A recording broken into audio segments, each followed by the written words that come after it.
My wife, the CEO, called me and said, "We're downsizing. Today's your last day. Unless you want to stay on as a janitor."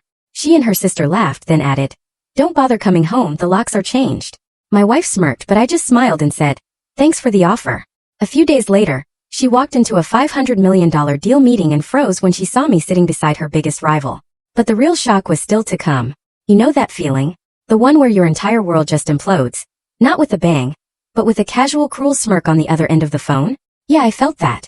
That's when my wife's sister, Belle, decided to tell me my last day at the company I built was today. I was just staring out my 20th floor window at Echelon Global, watching the city churn below. All that ceaseless motion, oblivious to anyone losing their footing. I thought it might be my wife, Belle, checking in about dinner, or maybe dropping a hint about some fancy anniversary spot. But the moment I answered, I heard it in her voice even before she spoke. That sharp, breezy smirk. "We're downsizing," she chirped like she was commenting on the weather. "Today's your last day. Unless you want to stay on as janitor. Floors need mopping." And then just behind her, I heard Myra's unmistakable cackle. Cold, cruel, loud enough for me to know she wanted me to hear it. That meant this wasn't just business. It was personal. Belle's sister, Myra, had hated me since the day I stopped footing the bill for her Pilates classes and called her out for using Belle's corporate card to expense a vacation. She was the kind of person who smiled at funerals just to see who was grieving harder. I forced my voice to stay even, staring out at the skyline. "Thanks for the amazing offer." Belle laughed, a sharp, triumphant sound like she'd won something huge. And in her mind, maybe she had. She was the queen now, CEO of a global firm, clinking glasses with venture capitalists who didn't care what lives they steamrolled. She had the title, the spotlight, her name on the mahogany door, and apparently, enough pettiness to fire her own husband like a poorly hygienic intern. But she didn't know what I knew. She didn't know about the fallback plan I'd been nurturing for months, like a quiet ember deep inside me. She didn't know about the private studio apartment I kept across town, the one where I did my real work. The kind of work Echelon ran on. The kind of work she paraded around as hers in board meetings. She didn't know that while she was busy stepping over people for glossy magazine interviews, I was building something no publicist could spin, no press release could capture. And she sure as hell didn't know that the very reason she could even hold her head high in those shareholder meetings was because of the predictive analytics engine I'd coded, refined, and perfected. An engine that was never formally transferred to Echelon in any signed document. It lived in their systems, yeah, but it had my fingerprints all over it. And now I was the only one who could truly navigate its core without capsizing the entire ship. "I wouldn't bother coming home either," Belle added, almost as an afterthought. "We've changed the locks." Myra said it was time. She didn't hang up immediately. She waited, wanting to hear me crack, to scream or beg or lash out with that kind of desperation that would prove her superiority. But I didn't give her that. I never had. That was part of what made her hate me toward the end. I didn't need her money, and in Belle's world that was an unforgivable crime. So I simply said, "You've made yourself very clear," and hung up. I sat there for a moment longer, breathing through the silence. The office around me was quiet too, almost too quiet, like the building itself had been instructed to shun me. The digital clock on my desk blinked 12:53. My hands were still on the phone, but inside, something had irrevocably shifted. I stood up and looked around. The desk I'd once cherished was just a hollow space now, littered with memos, deadlines, and empty coffee cups that symbolized wasted hours. A framed photo of us, Belle and me, smiling at Lake Como 2 years ago, sat near my monitor. I picked it up, held it for half a second, and then flipped it face down. Let them think they'd humiliated me. The truth? They just opened the gate. I took one last glance around my office. No speeches. No long goodbyes. I didn't need to broadcast what I already knew. The version of me they thought they were firing wasn't the man walking out of here. The real me had been sitting dormant, quiet in the corners, waiting. And now, he was wide awake. I slid my phone into my coat pocket, picked up my laptop, and opened one specific folder. One that only I could access with a biometric key I'd coded myself. A heartbeat sensor tied to my Apple Watch, a redundancy system that bypassed firewalls, and a self-erasing algorithm if anyone but me touched it. I smiled at the screen. It still worked. Then I deleted it. The curse script. The untraceable original kernel of the analytics system that powered every major decision Echelon made. The framework still existed on their servers, but without this piece it would slowly become inaccurate. Then unreliable. Then useless. A digital time bomb. It wouldn't explode immediately. It would unravel. A 0.25% missed here. A projected growth curve that didn't match results. A partner who lost confidence after one too many wrong data points. No one would know exactly what went wrong. But I would.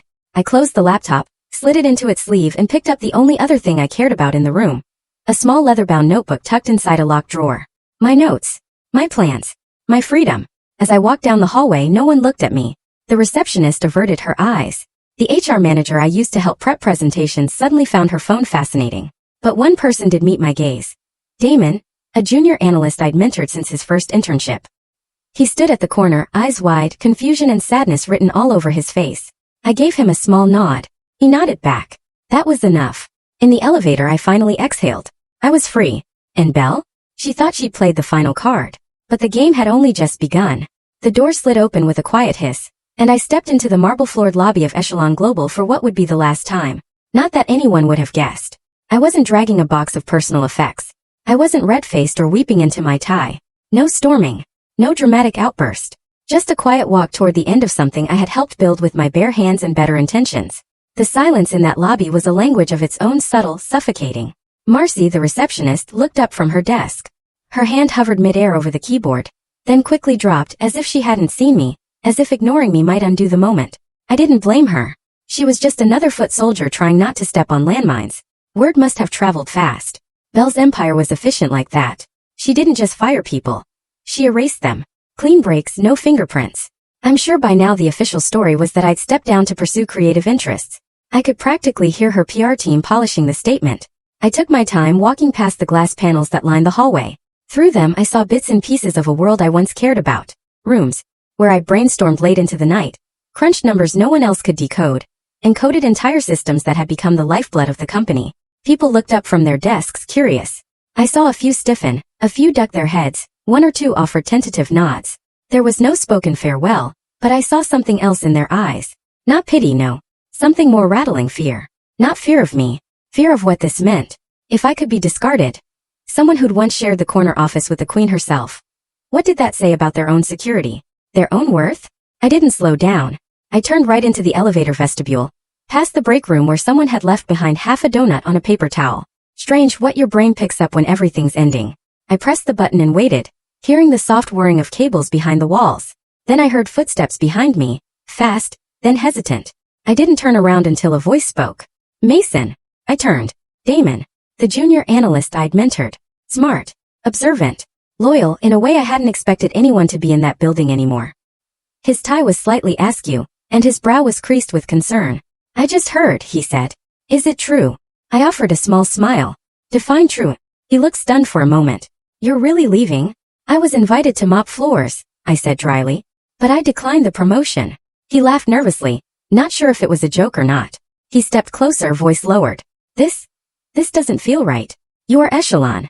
Everyone knows that, even if they won't say it out loud. I'm not Echelon, I said quietly. Not anymore. The elevator chimed, the doors opened. I stepped inside, then turned to him as he hovered, unsure whether to follow or stay behind. I could see it in his eyes, questions he wanted to ask but didn't have the courage to voice. Not yet. If I were you, I said gently, I'd start polishing my resume sooner rather than later. He nodded once. It wasn't just gratitude. It was understanding. The doors closed. Down I went, each floor a small exhale, a memory passing. The late-night pizza sessions. The strategic planning meetings that turned into marital arguments behind closed doors. The celebratory drinks after quarterly wins where Belle toasted the team. And I smiled quietly, knowing the engine behind the numbers was sitting in my hard drive. By the time the elevator reached the ground floor, I had shed every layer of pride I'd once tied to that place. My nameplate was already gone, my key card disabled. But I didn't feel powerless. I felt lighter. Outside, the city hadn't changed. The sidewalk still pulsed with urgency. Horns blared. Tourists snapped photos near the fountains. I stood on the curb with my laptop case slung over my shoulder and my coat collar turned up against the early wind. I didn't call a car. I walked. Not aimlessly. Deliberately. 8 blocks later, I reached the Echelon Data Center. A nondescript building, wrapped in slate gray panels and obscured behind code-locked doors. I still had one last credential, an analog one. The security guard, an older man named Lester, who'd once shared stories about his daughter's softball games, looked up from his newspaper. Hey, Mr. Mason. Didn't know you were stopping by today. Just grabbing a few old backups, I said with an easy grin. He shrugged and buzzed me through. Inside the server room I moved quickly, no hesitation. I went straight to Terminal C, an old console only a few of us ever used. I plugged in my encrypted flash drive, bypassed the front-facing protocols, and navigated to a buried data cache. Not just files. Architecture. Frameworks. Logs that told stories Belle never even knew were being written. I didn't take them. I didn't need to. I simply deleted one very specific decryption script. A private key that validated thousands of real-time transactions between Echelon and its AI recommendation engine. It would take them weeks to realize what was wrong. By then, clients would start losing trust. Decision metrics would start faltering. And it would all trace back to a ghost script I had just erased. I removed the flash drive, wiped the terminal's cache, and left. Outside, the clouds had thickened. A light drizzle kissed the top of my head. I didn't rush. I took the subway downtown to the studio apartment Belle never knew existed. A 400-square-foot space tucked above a bookstore with peeling paint and bad insulation. But privacy. No one could touch it. Inside, I took off my coat, dropped my bag, and opened a drawer in the corner desk. There it was, the black notebook. Not a journal. Not memories. Blueprints. Plans. Codes. Names. Concepts. It was the foundation of everything I never shared. Never trusted anyone with. Not even Belle. Especially not her. I sat down, flipped to the last page I'd written on, and picked up the pen that had been waiting for this moment. They thought they'd humiliated me. The truth? They'd set me free. My studio apartment. To anyone else, it was nothing special. A narrow room tucked above a bookstore, with creaky floorboards, chipped molding, and a radiator that hissed like it was in constant protest. But to me, it was sanctuary. Freedom. The one place left that was mine and mine alone. No keycard access. No security cameras. No boardroom eyes tracking my every move. Belle had never stepped foot here. Hell, she didn't even know it existed, which made it the most valuable real estate I had. I kicked off my shoes, tossed my coat over the sagging arm of a worn leather chair, and walked to the desk in the corner. The one that looked more like it belonged in a hacker's lair than an ex-executive's safe house.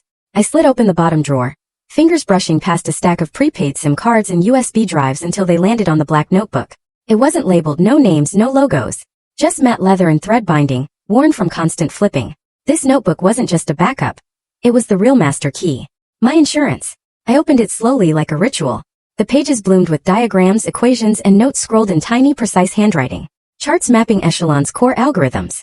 Frameworks I'd coded by hand over the last 5 years. Adjustments no one else could even begin to interpret. Every line of logic, every predictive model that powered their proprietary engine, they all started here. With me. Belle never asked how the engine worked. Never asked about its rights or authorship. Why would she? I was her husband, the man in the shadows who made the magic happen so she could take center stage. She'd been too busy dressing up our story for investors to worry about the fine print. The irony was poetic. She built a fortress on sand and never once stopped to test the ground beneath her heels. And now I had a choice. I could destroy Echelon from the outside. A single coordinated leak.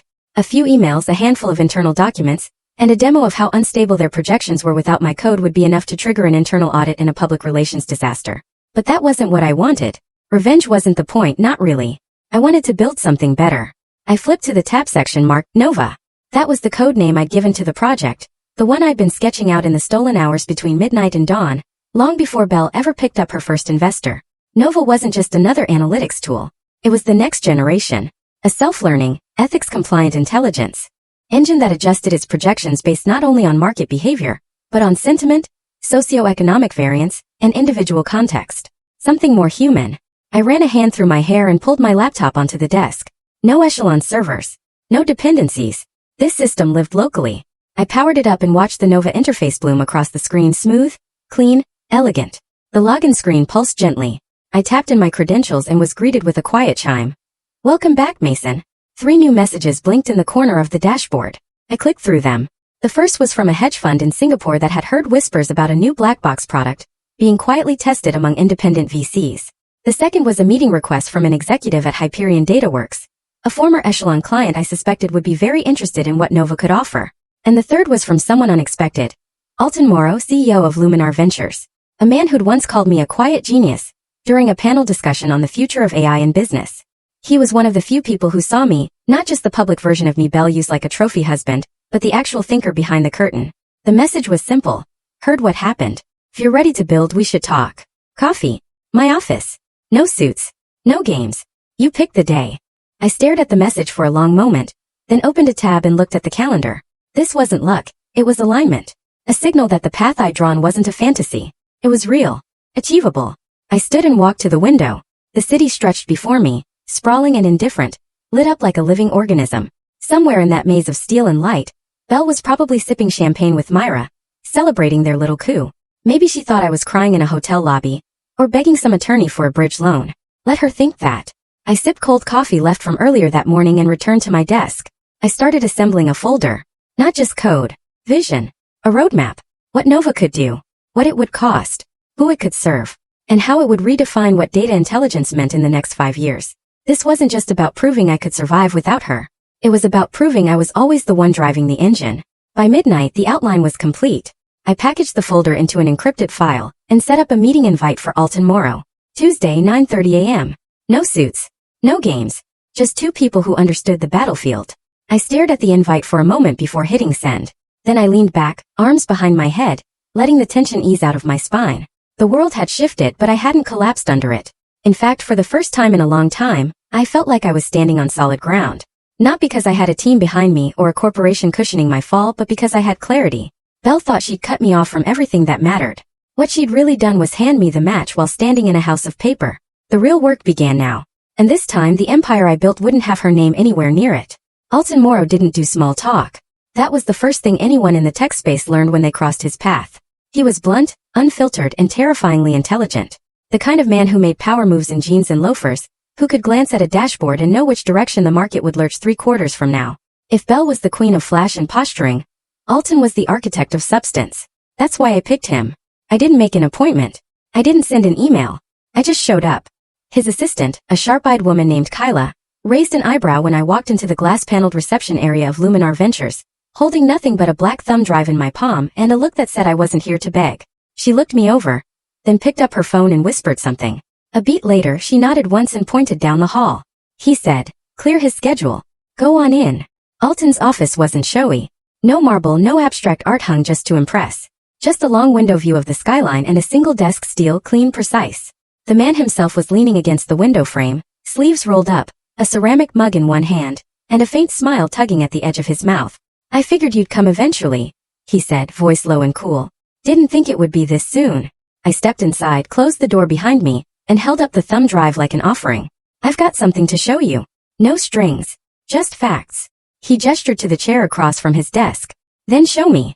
I plugged in the drive, opened the encrypted folder, and let Nova speak for itself. First, the framework. An interface that visualized behavior patterns not just by raw data points, but by emotional resonance, socio-political context, and trust weighting. Then the model. A self-correcting engine coded to recognize its own blind spots and retrain in real time without human prompt. Finally, the projection module, how Nova could forecast market shifts not just based on metrics, but by anticipating human decision patterns days, even weeks ahead. He didn't interrupt. He didn't ask questions. He just watched, eyes sharp and unwavering. When the final module closed, he leaned back and whistled. "You built this." "Every line of code," I said. "And you're telling me this didn't come from Echelon?"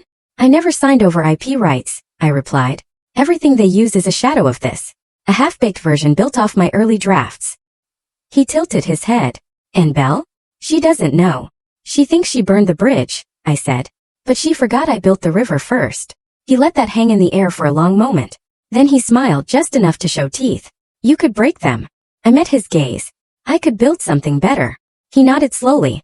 "Now that's a better game." Alton stood and circled around the desk, hands in his pockets. "You know, when I first met you, you were the guy standing behind her at those expos. Her mic. Watching the screens, quiet, polite. She called you her support system. Said you were brilliant, but not business-minded.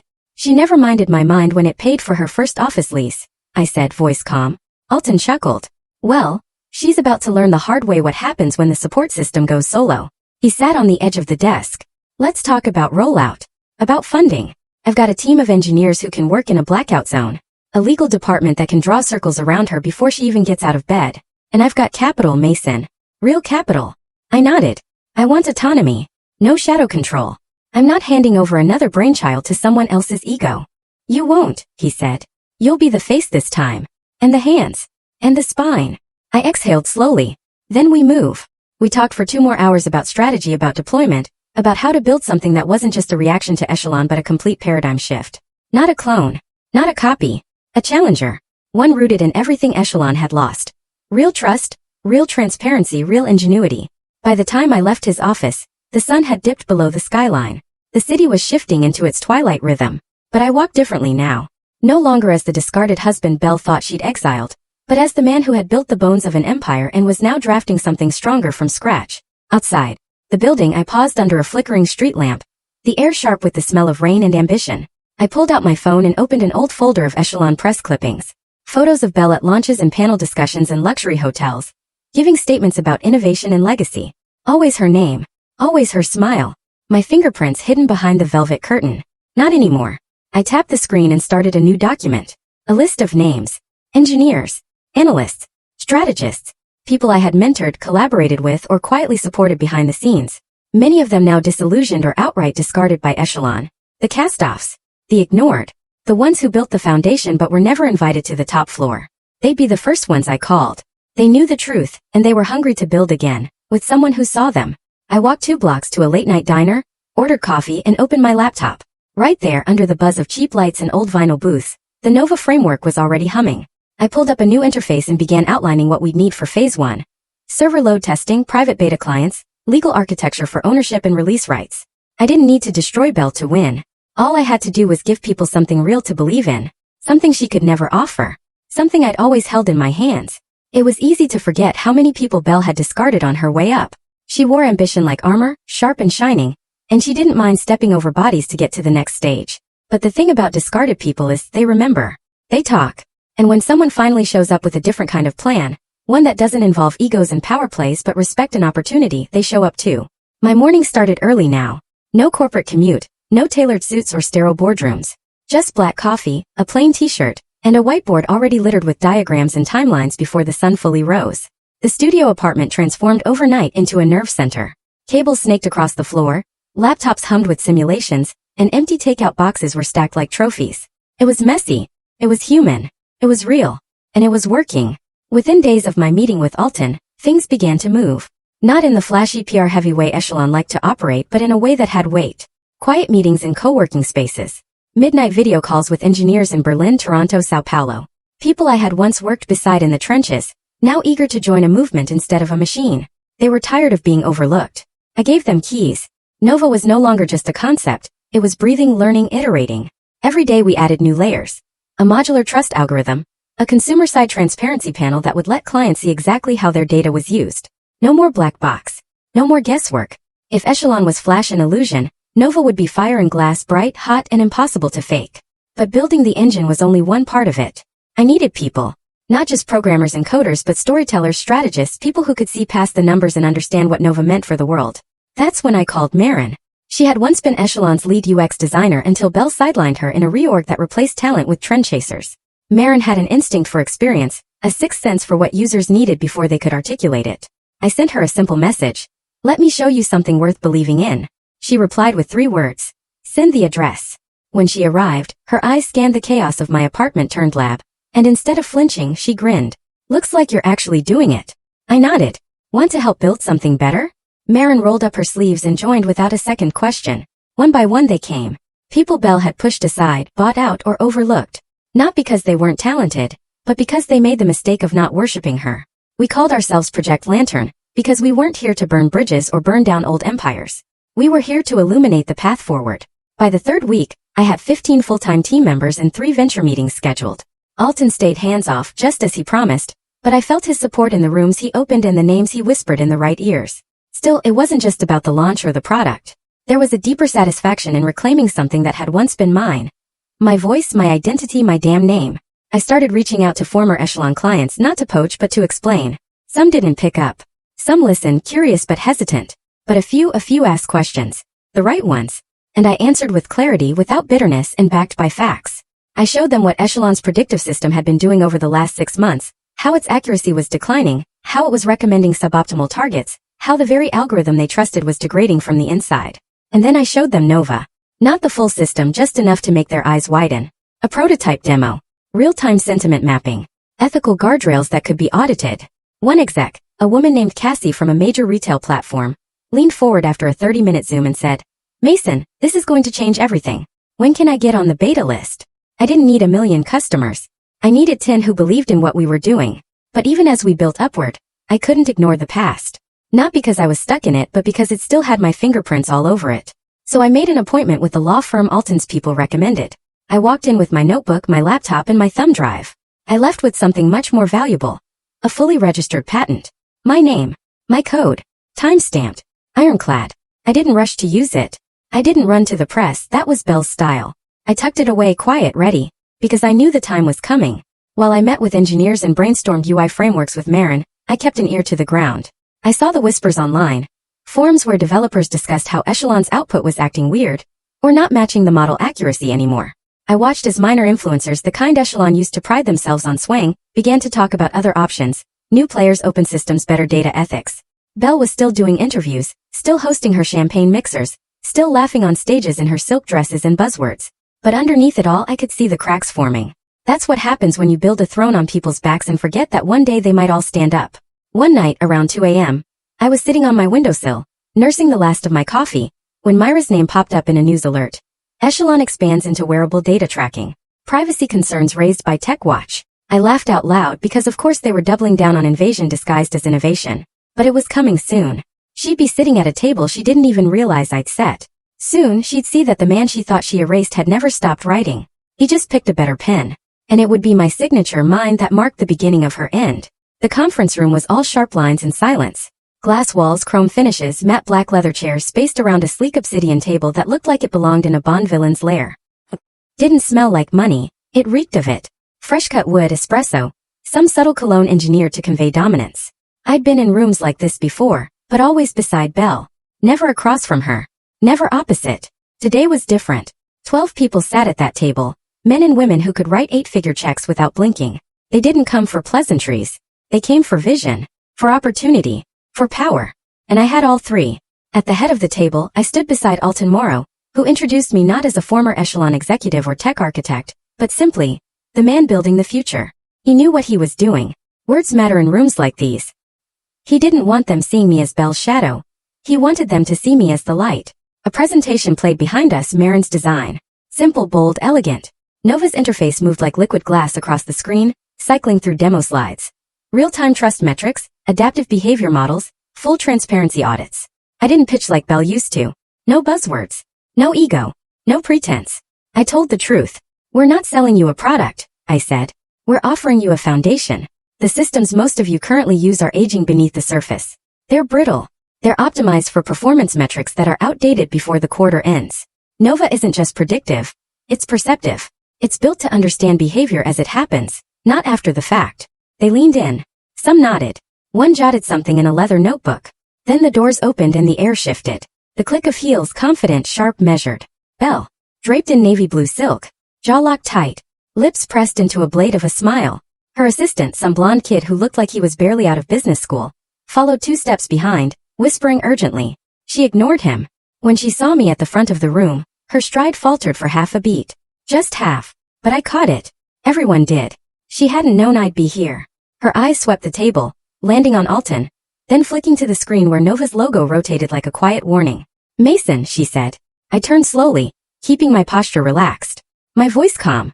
Belle, didn't expect to see you here. It wasn't mockery. It was precision. I met her with the same cool detachment she'd once used to fire me over the phone. The room waited, every breath held like glass about to crack. She started, but Alton cut in smoothly. Perfect timing, Belle. We were just walking through the core differentiators between legacy analytics platforms and Mason's Nova system. Fascinating stuff. She blinked once, twice, then recovered. She smiled that press-friendly smile and stepped forward, voice lacquered in charm. Well, I'm sure it is, she said. But some of us still believe in the systems we already trust. Stability matters. Until it doesn't, I said.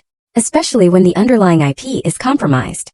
Her eyes flared, barely perceptible but enough.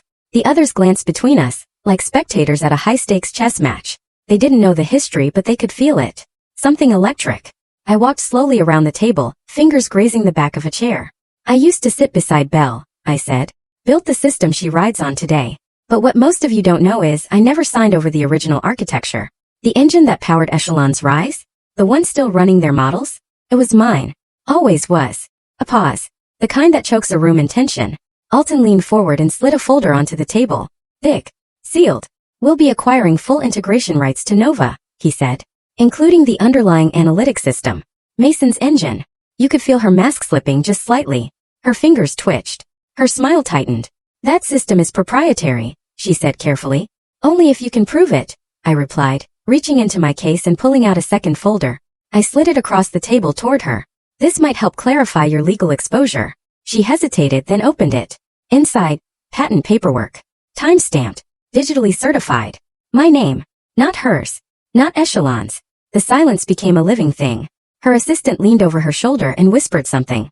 Again she didn't respond. I watched her jaw move tight, grinding. She closed the folder slowly, methodically. Mason, she said, voice low now. Can we speak privately? No, I said. We're not in private anymore. Because this was the moment I'd been walking towards since that phone call. Not a scene of vengeance, but a reckoning. She'd humiliated me in front of an entire company. Locked me out of my own home. Laughed when she thought I had nowhere left to go. And now I was standing between her and the future. A man beside me, one of the investors, a gray-bearded financier who'd built 3 tech unicorns, cleared his throat. How soon can Nova be operational? I didn't look at Bell. I looked at him. Beta testing starts in 3 weeks, I said. Full deployment by the next quarter. He nodded. Put me down for 40 million. Another voice chimed in. Then another. Belle didn't speak. She didn't move. She just stood there as commitment after commitment stacked around her like bricks. I didn't smile. I didn't need to, because I'd already won. And the best part? I hadn't needed to shout or scheme or burn it all down. All I had to do was build something worth standing behind, and sit at the head of the table she never thought I'd reach. She thought the shock was seeing me at the head of the table. She thought that was the twist, Mason, the discarded husband, standing beside her biggest rival, flanked by the very investors who used to hang on her every word. She thought that was the moment where the camera would freeze, the score would rise, and the audience would gasp. But that wasn't it. That was just the opening scene. The real surprise was what came next. Belle had remained standing long after everyone else settled back into their seats. Her expression had softened into a professional calm, but I could see the tension in her neck, the way her fingers coiled tightly around the folder I'd given her. I'd seen her wear that face during merger calls, when she was bluffing with numbers she didn't fully believe. It was the same face she wore the night she convinced me to let her pitch my early prototypes under the Echelon name. Just to help us get some traction, she had said. Alton tapped a finger against the folder he dropped earlier, the one detailing the Nova acquisition. As discussed, we'll be taking full integration rights, including analytics architecture, client access frameworks, and future licensing privileges. He leaned back in his chair like a man who already knew the board vote was unanimous. The valuation was finalized this morning. Valuation. Belle's voice came out tight. 500 million, I said casually, as if we weren't talking about $500 million worth of intelligence infrastructure. We closed the term sheet before this meeting. Someone across the table let out a low whistle. Another investor smiled to himself, already running numbers. I turned to Belle. Her eyes were locked on me now. No longer pretending to smile. No longer playing gracious. You can't sell what belongs to Echelon. I'm not selling anything that belongs to Echelon, I said calmly. You would know that if you'd ever taken the time to understand what we were building. You remember that stack of contracts I gave you 2 years ago? The ones you handed to Myra to sort through? You never signed the transfer clause. Legally, the architecture remained mine. Her mouth opened, then closed. Her brain was trying to catch up with her pride. Alton opened his own folder and slid a second document across the table. Here's the kicker, Belle. This deal doesn't just move us forward. Protects us retroactively. Mason's system has been running at Echelon without a signed transfer of IP rights, which means you may have unknowingly exposed your firm to unauthorized usage claims. Belle's eyes flicked to her assistant. He looked like he wanted to sink through the floor. There's no way, she whispered. No one's ever questioned the system. Because it worked, I cut in. But only because I kept it stable from the back end. Every time your output started drifting off target, that was me fixing the code through an access key I buried in the developer lock. One that expires tonight, by the way. The room went silent. She swallowed visibly. Then, as if desperate to reassert control, she said, "We'll take this to court." "You're welcome to," I said, gesturing toward the thick folder she hadn't dared open fully yet. "That's my patent paperwork, filed, timestamped, verified. The metadata alone proves origin. And even if you tried to dispute authorship, your own system logs, dated commits, login trails, developer notes, all point back to me. And they're already archived with mine." I leaned forward. "Yes, you did. You just thought you'd be on the winning side." The investors remained silent, watching her unravel. No one was coming to her defense. No one was offering a lifeline. She wasn't the queen in this room, not anymore. She was a name on a receding headline, and everyone here knew it. Then I pushed one final document across the table.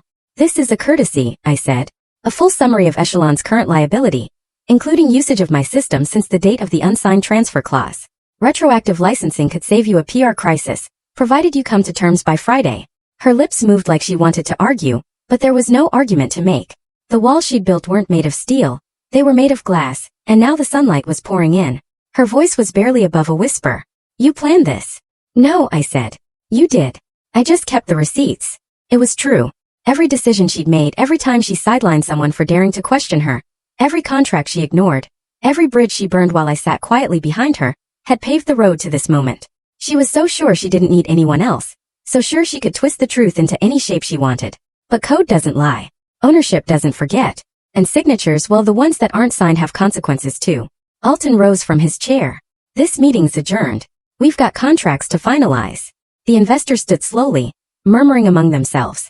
Some glanced at Belle with a mix of curiosity and detachment, like watching a magician caught using cheap tricks. She didn't move. Neither did I. Once the room cleared, it was just the two of us. I stood and looked down at her. You used to say I didn't understand power, I said. But I do now. Power is in control. It's trust. It's knowing your value, even when someone else tries to erase it. She blinked quickly. The first crack of real emotion passed through her face. Why didn't you ever fight me before? She asked. Because I believed in us, I said. Even when you didn't. I walked out without looking back. The hallway felt longer than usual, but lighter too. Outside, the sun cut through the skyline like a clean blade. And for the first time in years, I didn't feel like a ghost in someone else's story. This was my story now, and I had just turned the page. The call came just after midnight. I had just shut my laptop, the glow of Nova's latest interface still lingering behind my eyes, and was about to pour myself a quiet drink when the screen of my phone lit up across the table. Unknown number. But I knew. Instinctively, some part of me recognized the weight behind the silence, the tremble in the digital air, even before I answered. Hello, I said. There was a pause. Then her voice. Mason. Belle didn't sound like herself. Gone was the confident, calculated woman who could sell sand to the desert. Her voice cracked slightly on the syllables, and for a second I thought maybe it was an imposter. But no, there it was. That falter beneath the breath, the one I'd heard only twice before. The night her father died, and the night her IPO almost collapsed before we patched the numbers behind the scenes. You can't do this, she said quietly. You can't, Mason. We built that system together. I sat back in the armchair by the window, the city glittering faintly beyond the glass, like it had no idea a war was ending inside a single conversation. We didn't build it together, I said. I built it. You branded it.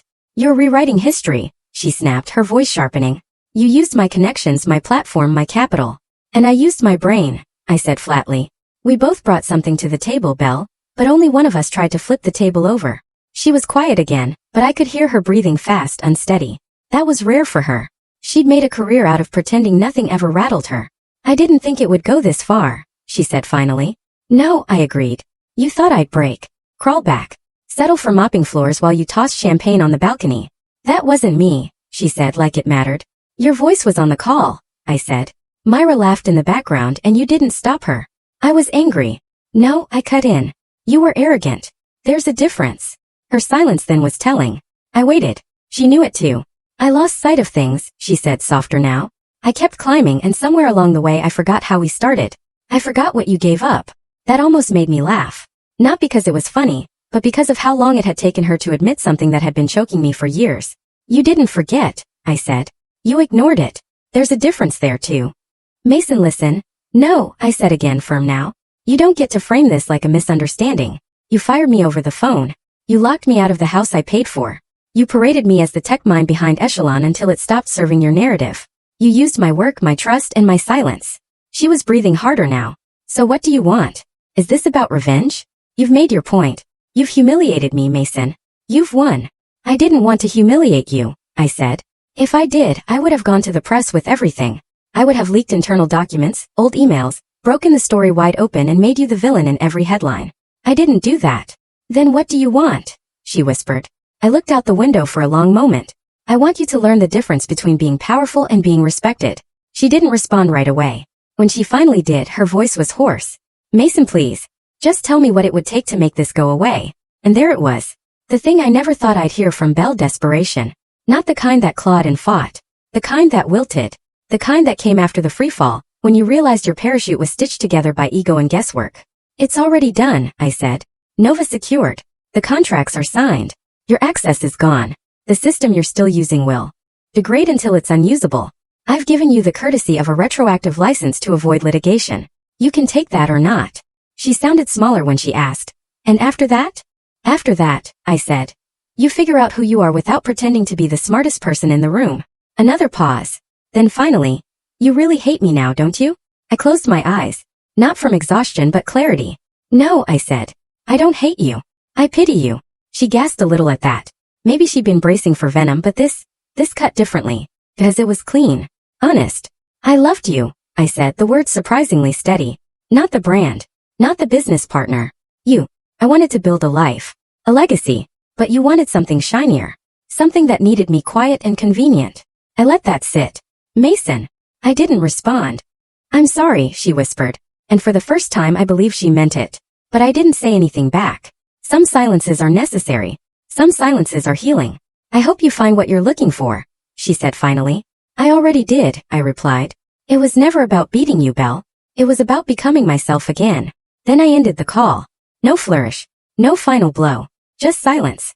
I set the phone down and leaned back in the chair, staring at the skyline. For the first time in 2 years I felt the quiet settle in my chest, not like a weight, but like a breath finally let out. I didn't check my inbox. I didn't revisit old files. I didn't reach for a drink to chase down the echoes. I just sat there. And I slept. A deep, uninterrupted and dreamless sleep for the first time in years. Because some battles aren't won with swords. Some are won the moment you realize you don't need to fight anymore. It didn't take long for the headlines to come. 3 days after our last conversation, the digital world cracked open. It began with a whisper. A niche tech blog published a piece titled, Echelon's engine may not be its own. It was the kind of headline most readers would scroll past, but the people who mattered? They didn't scroll. They clicked. They read. They dug deeper. By the end of the week it wasn't just blogs. It was Techline, Business Current, The Wall Street Sentinel. Whistleblower reveals IP theft inside Echelon Global.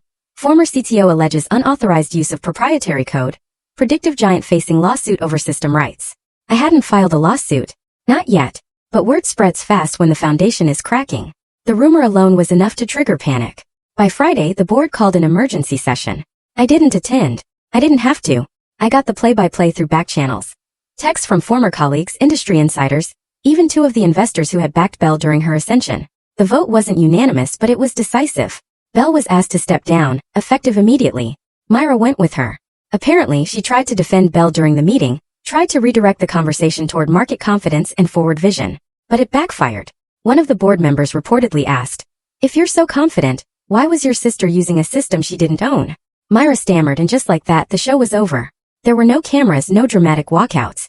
Just 2 women who had spent years building an empire of image, escorted quietly out of the building by security. I didn't cheer. I didn't celebrate. Because it wasn't a victory, not really. It was closure. The morning after the announcement, I stood on the balcony of my new office. It wasn't enormous. Didn't need to be. It had tall windows, natural light, and the kind of quiet you earn, not purchase. My team was already buzzing downstairs. Marin was holding a design review, 2 engineers were running diagnostics, and Damon, who I'd finally invited to join Nova full-time, was fine-tuning our data hygiene protocol with a level of focus that made me proud. They were building something honest, and they trusted me to lead it. That was the real win. I sipped my coffee and watched the city hum to life. Billboards flashed. Buses roared down avenues. Somewhere, someone else was getting blindsided by betrayal, by ego, by the kind of miscalculation that costs more than money. But not me. Not anymore. At noon, an email landed in my inbox. Subject. Re-lock access termination confirmation. It was from a security firm I'd hired weeks ago. The day after Belle changed the locks on what had been our home. The email was brief. Per your request, all biometric and keycard access to the former residence has been disabled. Systems have been rekeyed to your private signature. You are now the sole property owner on record. I read it twice. Not because I was surprised, but because I wanted to feel what that truly meant. The locks they changed to keep me out? They were guarding nothing worth keeping. The house was a shell now. She had left it behind when the board ousted her. My attorney handled the paperwork, quietly transferring the deed after an unpaid tax violation surfaced. Echelon had covered a lot of Belle's personal costs. Once that dam broke, the unraveling was swift. I could have sold the house. I still might.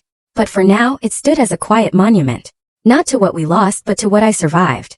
Later that afternoon, I walked into the old Echelon headquarters. Not as an employee. Not as a visitor.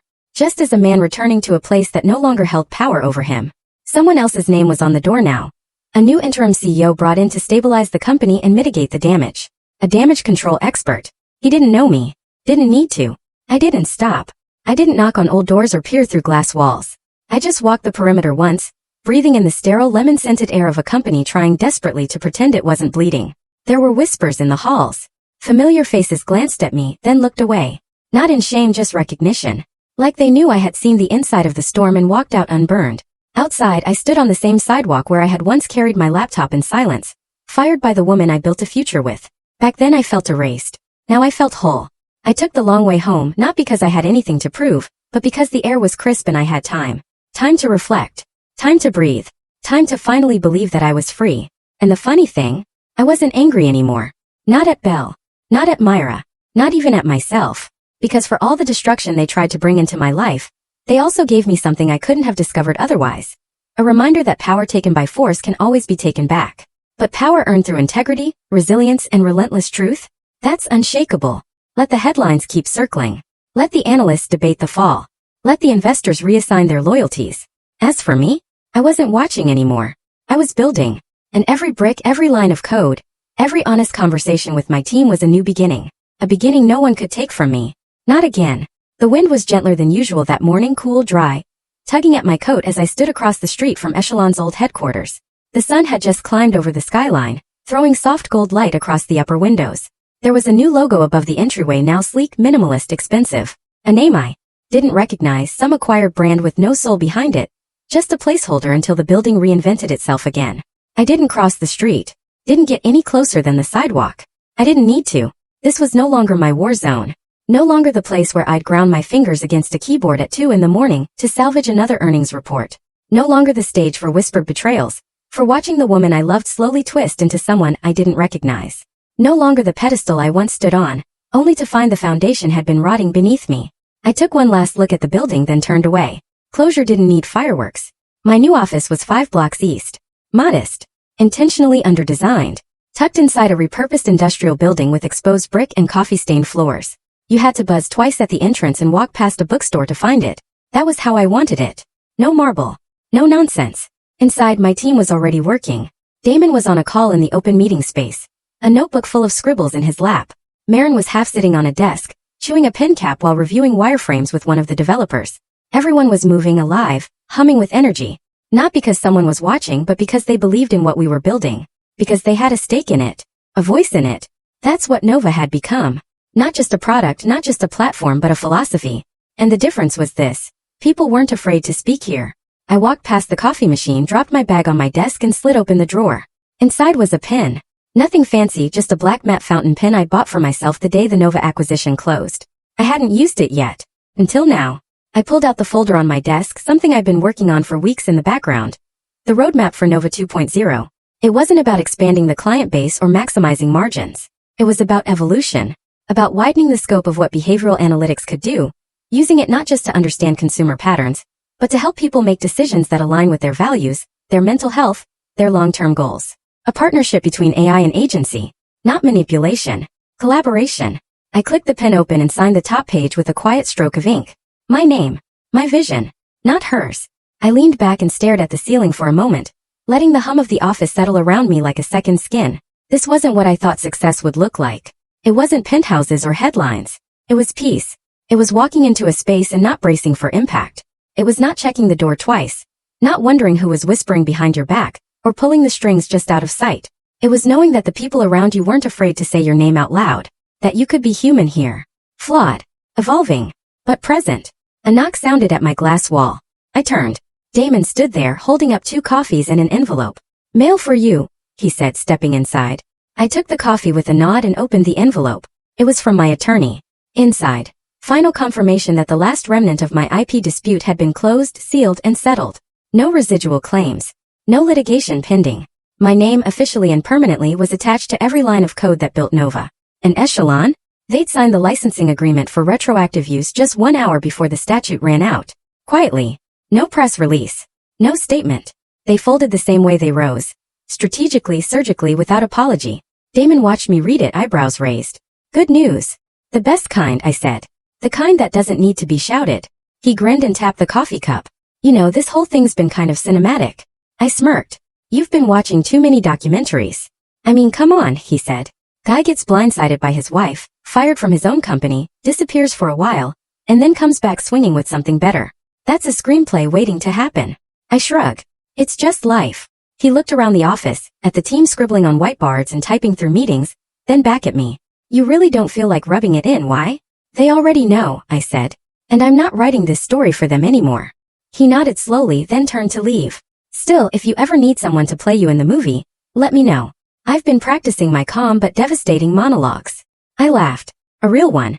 When he left, I turned back to the window, my fingers running along the edge of the signed page. I thought back to the man I was that day Belle called. The man who stared out an office window, blindsided, heartbroken, and told by the woman he trusted most that he was disposable. That man didn't exist anymore. I didn't want him back. I was the man with the pen now. The man who rewrote the ending and more importantly the one writing the next chapter. Not for revenge. Not for approval. But for peace. For purpose. Because I learned the hard way. Success isn't about proving people wrong. It's about finally remembering who you are and choosing to be that person every damn day, without asking for permission. Outside the city pulsed on. But inside I was still whole. And this time I held the pen.